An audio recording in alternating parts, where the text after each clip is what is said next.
Welcome to the Murphy, Sam, and Jodi After the Show podcast. Back Woo-hoo. after, a day away. Jodi actually went on her girls' trip. Woo-hoo! It was sort of a cousins, girls / concert They're trip my weekend. sister cousins. Two girls, so the three of us get together as often as we can, which is normally once or twice a year. Once for Christmas, and if we're lucky, we get a girls' weekend, which we did a girls' weekend and extended it, which is why, I had extended weekend, Friday through Monday. And this is a special group because these were your summertime cousins as a kid, right? These are the cousins I grew up with. These are the sisters I never had, okay?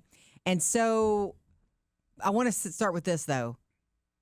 There's that thing when we all go to concerts now. This whole trip was, the whole basis of it was centered around a concert we wanted to see together. Yeah. Alanis Morissette. So I'm going to get to it. Because, oh my gosh, this was one of the first tours on her leg. Like, I didn't realize how early. This tour just started. Joan Jett opened for her. It's one of the first dates that she played, and we got to see it the other night. But there is that thing that we all face now with our modern world. You go to a concert. How much of it do you really just enjoy? And how much of it do you film with your phone? Yeah. How much of it do you try to capture to take with you? Because it's true what they say. You feel like you need to capture it in that moment so that you'll have it and share it with people. And I do want to share some of it with you because guess what I did? Yeah. I tried to enjoy as much of it as I could organically, just listening to it and singing along. And boy, we're thousands of people singing along. But I did, record some of it for all of you.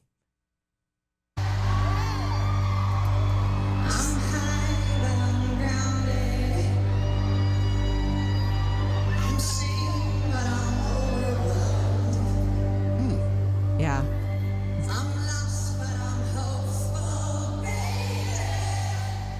I want you guys to understand something.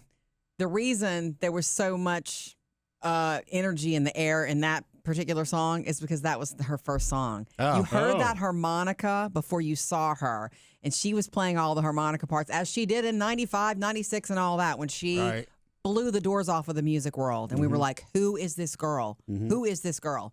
So I don't know where to begin, except that I did record a lot of it because in the moments while I was enjoying the songs and singing along with all these thousands of people and my cousins, I realized I've been to a lot of live shows. You know this, Murphy. I love live music, and you and I have gone to a lot of great shows together, including the Rolling Stones, where we were like, wow, they sound so good. Yeah.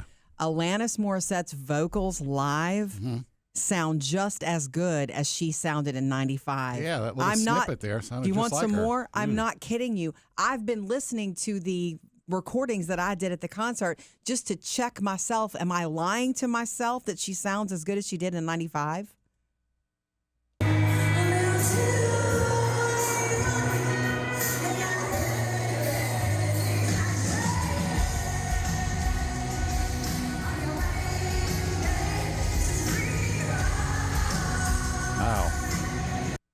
Did you wind up singing the whole concert? She sang. No, you. Oh, we did. Yeah. Right. That was ironic. Kind of worried about the song ironic is what that was. Thanks. Yeah. That's the thing. There were so many times when all of us in the audience were at war with ourselves because there's a lot of singing along with her.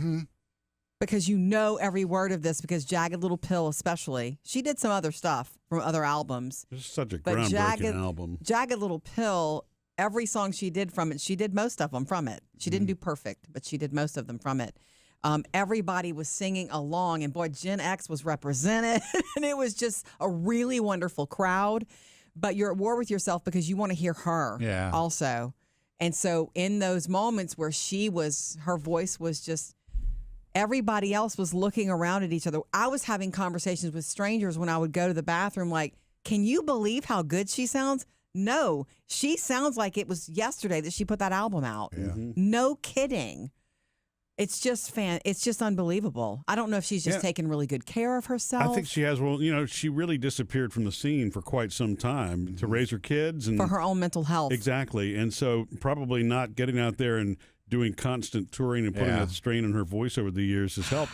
Because I mean, look, she's an emotional singer. It's got punch. It's all, so it's it's not like it's a soft vocal. That's another story I can tell you is that she did not. This is something you never know until you see someone live. We didn't know whether she would talk a lot between songs or not, and she did not. So I was disappointed. Really? I was so disappointed by that every once in a while. But she's everything you expected and more.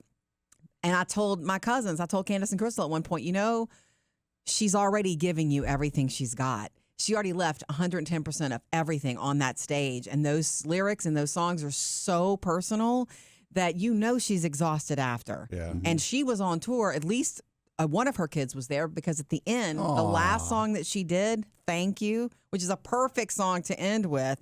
I know that her youngest is 5, I want to say. She has 3 children. And one of them, the youngest is 5. And at the end, someone brought the kid to her and he just wanted his mom. You could tell. And he wrapped around her and he was playing the tambourine along with her. And she was so happy to have him in her arms. It was fantastic. At one point, she left the front stage and went into the crowd, it happens a lot at this venue. I've been to this venue before, and there's a perfect second stage in the middle of the crowd. And so she did that for a little while, but you just never knew. But it was also so special because it literally, in one note, sometimes you would know what song she was, and there's that whole excitement of, oh, God. Here you go.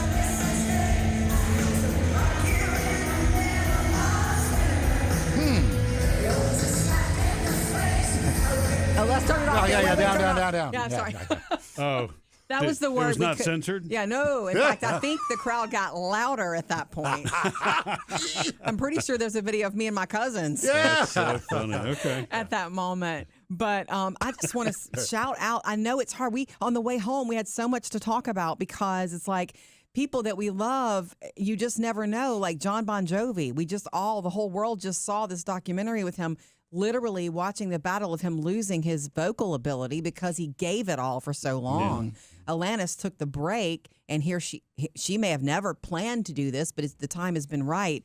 And if you have a chance to see this, it is incredible artistry. Yeah, it is Incredible. definitely her time when the documentary came out. I guess that was last year that the documentary came out. A year or two ago. And what a great way to kind of reintroduce yourself to her. Because she did disappear for a little while. She was not in pop culture or headlines for a very long time. And so reconnecting with music that you love and getting the story of the artist is awesome for those of us that experienced it. But I think, too, for anybody else that didn't, you know what I mean? That's the kids of Gen X are going to be the ones who will be able to enjoy and connect and hear the stories and all that too. A couple of things though. There were a lot of Gen X there. Couples. Girlfriend weekend getaways. You could see that a lot of people were doing what we were doing as well. But there were a lot of younger people there too who had discovered her because of their parents, and they were like, "Whoa, there's nobody like her." And I'm like, "Exactly." And then I remember having a conversation in line for the bathroom with a girl who was probably Taylor and Phoebe's age, our daughters, and about how, my mom loved her and introduced me to her when I was old enough to listen to her. It's like I did the same for my daughters, and they're just blown away. And in line in the bathroom, this is what you do with strangers when you're sharing an experience. It was like, do you know her backstory? And she goes, kind of. I said, she was in the music business very young, and people were telling her who to be and what to be, and there was some inappropriate stuff that she was exposed to, and she pushed all of that down, and all of that angst came out in that album. Jagged Little Pill is her healing. It's not all angry. People will say, oh, that album's so angry. She's angry. Well, sure, there are some tracks that are full on anger, but there are some tracks that are just vulnerable, beautiful ballads that are just so honest. That's what the thing about it is. The reason she resonates with so many people is it's just so honest. And the vocals are insane. I mean, would you like one more on the way out? I tried to record as many for you as I could.